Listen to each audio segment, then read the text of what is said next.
자, 일단 시청자 여러분들께서는 도대체 이게 어떤 프로그램인지 잘 모르시는 분들이 많을 것 같은데요. 슈캉 타임머신은 여러분들이 잘 알고 있는 위인들의 어린 시절, 그리고 잘 모르는 위인들의 어린 시절, 이거를 역사 드라마로 풀어낼 겁니다. 그리고 이 어린 시절을 거쳐 성인이 됐던 이 위인들의 업적과 활동은 제가 강의로서 여러분들에게 알려드릴 겁니다.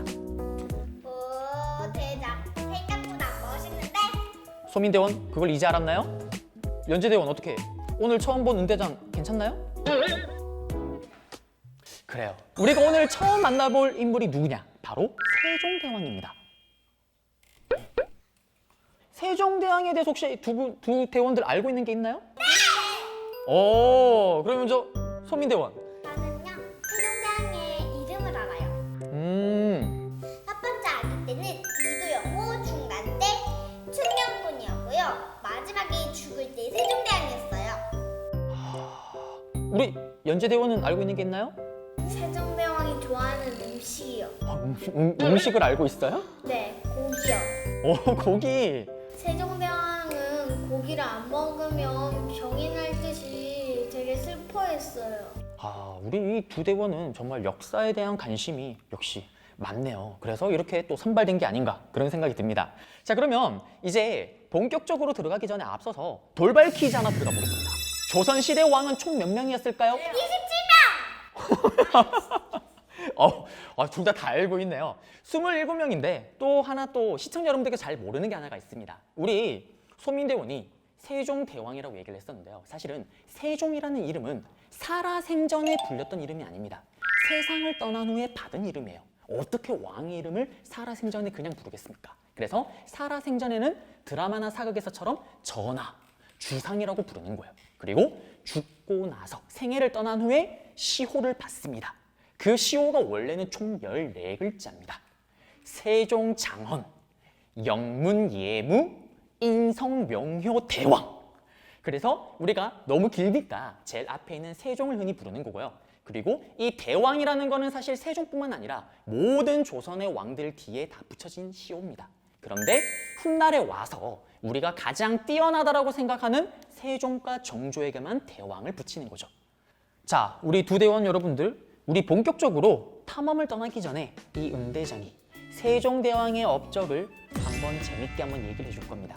두 대원들 절대 은대장의 말을 끊으면 안 돼요. 네. 어디 갔지? 선생님! 얘들아, 우리 대원들 은대장 봐야지. 은대장의 강의를 봐야 돼요. 선생님, 왜 거기 있어요? 여기에요. 여길 봐요. 춤추네? 지금 춤추라고요? 세종대왕의 업적을 이해하기 위해서는 당연히 어린 시절을 볼 수밖에 없습니다. 그런데 어린 시절을 또 이해하려면 아버지 태종 이방원 이야기를 할 수밖에 없습니다. 태종 이방원은 다들 아시는 것처럼 이성계의 5째 아들입니다. 적장자가 아니죠. 왕이 될 자격이 없었습니다.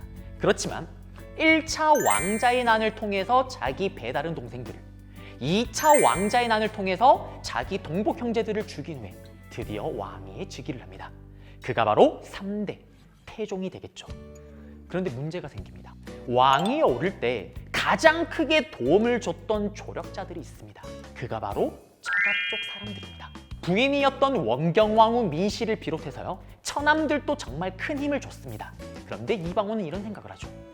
왕위에 올랐음에도 불구하고 이들의 힘이 너무 강해버리면 나중에 내가 세상을 떠나면 나의 아들들이 왕권을 행사할 때 큰 걸림돌이 될 수가 있겠다. 그러면서 처가 쪽 집안 사람들을 하나둘씩 제거하기 시작을 합니다. 당연히 부부간의 사이가 좋을 수가 없겠죠. 부부간의 갈등이 극을 치닫습니다. 그때 세종의 나이는 11살에 불과합니다. 그리고 세종도 문제가 있습니다. 어떤 문제? 태종 이방원의 셋째 아들입니다. 적장자, 첫째 아들이 아니었던 거죠. 심지어 첫째 아들 형 양녕대군은 이미 세자로 책봉이 된 상태였습니다. 그렇기 때문에 세종 충녕대군은 항상 형의 자리에 욕심을 낸다라는 의심을 받고 죽을 위기에도 놓이기도 하죠. 세종의 유일한 안식처는 책 읽기였습니다. 그래서 조선을 대표하는 최고의 독서왕으로 불리기도 하는 거죠. 그리고 실록에는 세종대왕의 성격을 좋지 않게 평가를 합니다. 성격이 고약하다라는 기록도 있습니다. 이걸 놓고 흔히 역사학자들은 이런 과도한 스트레스를 받았기 때문에 틈만 나면 짜증을 낼 수밖에 없었을 거다라고 추정을 하기도 하죠. 세종을 이야기할 때 절대 빼놓을 수 없는 정치기구가 하나가 있습니다. 바로 집현전입니다. 집현전은 세종의 브레인, 세종의 손가발이자 세종의 싱크탱크, 바로 정책연구소와도 같은 곳이죠. 좀 더 쉽게 얘기를 하자면 왕실도서관입니다. 세종이 들어갑니다. 신하들아, 나 이번에 이런 토지제도를 하고 싶다. 그러면 집현전에 있던 신하들이 벌떡 일어나죠. 그리고 꽂혀있는 예전 책들을 막 꺼내봅니다. 그러면서 과거 중국에서 이런 제도를 했는데 실패를 했습니다. 이런 내용을 더 추가하면 좋을 것 같습니다.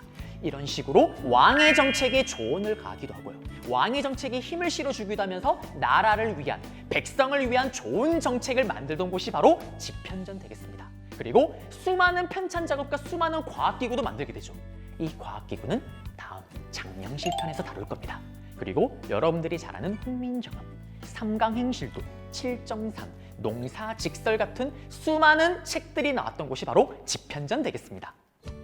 세종의 업적을 이야기할 때 빼놓을 수 없는 것은 당연히 훈민정음 창제입니다. 다른 수많은 업적을 다 합쳐도 훈민정음 창제를 뛰어넘기는 쉽지가 않죠. 세종은 왜 훈민정음을 만들려고 했을까요? 이런 생각을 했다고 얘기를 합니다. 백성들이 그 누구라도 쉽게 배울 수 있는 문자, 그리고 백성들이 자기들이 원하는 의사를 자유롭게 표현할 수 있는 문자, 그걸 만들고자 했던 겁니다. 그리고 훈민정음 창제로 이어졌던 거죠. 그리고 이 훈민정음은 지금 현재 전 세계 수많은 언어학자들, 그리고 수많은 언어 단체에서 극찬을 받고 있는 최고의 문자입니다. 이유는 간단합니다. 다들 아시는 것처럼 24개의 자음과 모음으로 이루어져 있습니다. 이걸 조합을 하게 되면 무려 11,000개의 단어를 만들 수 있다고 얘기를 하죠. 그리고 훈민정음은 표음 문자입니다. 소리를 그대로 문자로 표기할 수 있는 문자다라는 거죠. 이 독창성, 그리고 이 유용성은 전 세계에서 극찬받는 이유가 되겠습니다. 사실은 세종의 훈민정음 창제보다 난이도 면에서는 더 어려운 정책이 있습니다. 바로 활발한 영토 확장, 북방 개척 되겠습니다. 조선은 초기 때부터 북방의 여진족의 침입을 계속 시달렸습니다. 그러자 세종은 이 여진족을 정벌하기로 결심을 하죠. 그러면서 최윤덕 장군을 통해서 압록강 유역의 4군, 김종서 장군을 통해서 두만강 유역의 6진을 개척합니다. 이 4군 6진 설치로 인해서 지금 우리나라의 한반도의 영토를 확립하게 된 거죠.